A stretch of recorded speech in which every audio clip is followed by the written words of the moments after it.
Bible कहती है छुटकारा सिर्फ चाहने से, या मैं कितना दुखी हूं, या मुझे कितनी जरूरत है, इस चीज से कभी नहीं होता।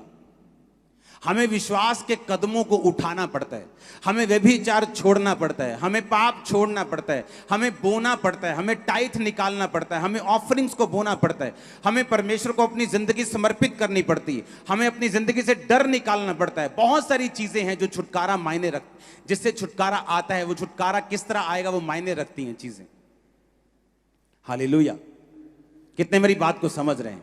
मैं आपको अपना छुटकारा बता रहा हूं कि एक पास्टर के लिए मुझे मालूम है कितना मुश्किल होता है कि उसकी चर्च 7,000 क्रॉस कर जाए, लेकिन फिर भी उसके पास अपने चर्च के लिए जगह ना हो। उसे मालूम हो किराए पर आप कितनी देर रह लोगे, कितनी देर कोई आपको किराए पे अपने रख सकता है। कभी ना कभी तो आपको निकलना ही पड़ेगा, कभी ना कभी तो आपको अपनी जगह में जाना ही पड़ेगा। लेकिन कब ऐसा होगा? हम सोचते हैं हम प्रार्थना करेंगे, प्रार्थना करते रहेंगे, 40 साल भी करते रहेंगे, लेकिन जब तक आप विश्वास के कदम नहीं उठाएंगे, जब तक आप बोएंगे नहीं, जब तक आप परमेश्वर के वचनों को मानेंगे नहीं, तब तक परमेश्वर आपकी लाइफ में काम नहीं करता। हालेलुया। पहला राजाओं 3 उसकी 3 से 15 आयत में लिखा हुआ, सुलेमान यहोवा से प्रेम रखता था और अपने पिता दाऊद की विधियों पर चलता रहा। वह ऊंचे स्थानों पर भी बलि करता और धूप जलाता, और राजा गिबोन को बलि चढ़ाने गया, और क्योंकि मुख्य स्थान वही था, वहां उसने 1000 होम बलि चढ़ाए। हमेशा ये बात याद रखो, जब कोई भी बलि की बात होती है या ऐसी किसी चीज की बात होती है तो वो यहोवा के लिए है। पुराने टाइम में लोग वो सुगंध भी चढ़ाते थे और बलि भी चढ़ाते थे पुराने टाइम में। तो जब भी मैं आपको बलि की बात करूं, सुगंध की बात करूं, तो आपको मालूम होना चाहिए कि वो यहोवा के लिए था।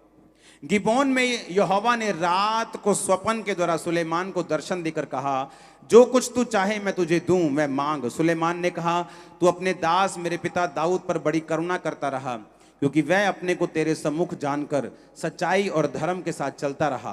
तूने उस पर इस तरह की करुणा की कि उसे उसकी गद्दी पर विराजने वाला एक पुत्र दिया है, जैसा कि आज वर्तमान है। अब हे परमेश्वर यहोवा, तूने अपने दास को मेरे पिता दाऊद के स्थान पर राजा किया है, परंतु मैं छोटा लड़का सा हूं जो भीतर बाहर आना नहीं जानता। फिर तेरा दास तेरी चुनी हुई प्रजा के लोगों के मध्य में है, जिनकी गिनती बहुतायत के मारे नहीं हो सकती। तू अपने दास को अपनी प्रजा का न्याय करने की, समझने की ऐसी शक्ति दे कि मैं भले बुरे को परख सकूं, क्योंकि ऐसा कौन है जो तेरी इतनी बड़ी प्रजा का न्याय कर सके। इस बात से प्रभु प्रसन्न हुआ कि सुलेमान ने ऐसा वरदान मांगा है। तब परमेश्वर ने उससे कहा, इसलिए कि तूने वरदान मांगा, ना तो दीर्घायु, ना धन, ना अपने शत्रुओं का नाश मांगा, परंतु समझने के विवेक का वरदान मांगा है। इसलिए सुन, मैं तेरे वचन के अनुसार करता हूं, तुझे बुद्धि विवेक से भरा हुआ मन देता हूं, यहां तक कि तेरे समान ना तो कोई पहले हुआ ना बाद में होगा। फिर जो तूने नहीं मांगा, धन और महिमा भी मैं तुझे यहां तक देता हूं कि तेरे जीवन भर कोई राजा तेरे तुल्य ना होगा। परंतु यदि तू अपने पिता दाऊद के समान मेरे मार्गों में चलता हुआ मेरी विधियों और आज्ञाओं को मानता रहेगा, तो मैं तेरी आयु को बढ़ाऊंगा। तब सुलेमान जाग उठा और देख कर कि यह सपना था। फिर वह यरूशलेम को गया और यहोवा की वाचा के संदूक के सामने खड़ा होकर होम बलि और मेल बलि चढ़ाए और अपने सब कर्मचारियों को भोज दिया। अब यहां पे बाइबल कहती है, जब सुलेमान राजा बना, उसे एक बात मालूम थी कि उसकी प्रजा बहुत बड़ी है, लेकिन उसके पास ऐसी बुद्धि नहीं जो अपनी प्रजा का न्याय कर सके। अब उसे छुटकारा चाहिए। बाइबल कहती, जब वो परमेश्वर के संदूक को लेके आ रहा था, उसने परमेश्वर के संदूक के सामने हजारों बलियों को चढ़ाया। जब भी आप अपनी जिंदगी से परमेश्वर के सामने कुछ ऐसा चढ़ाते हैं जो आपके लिए बहुत मायने रखता है।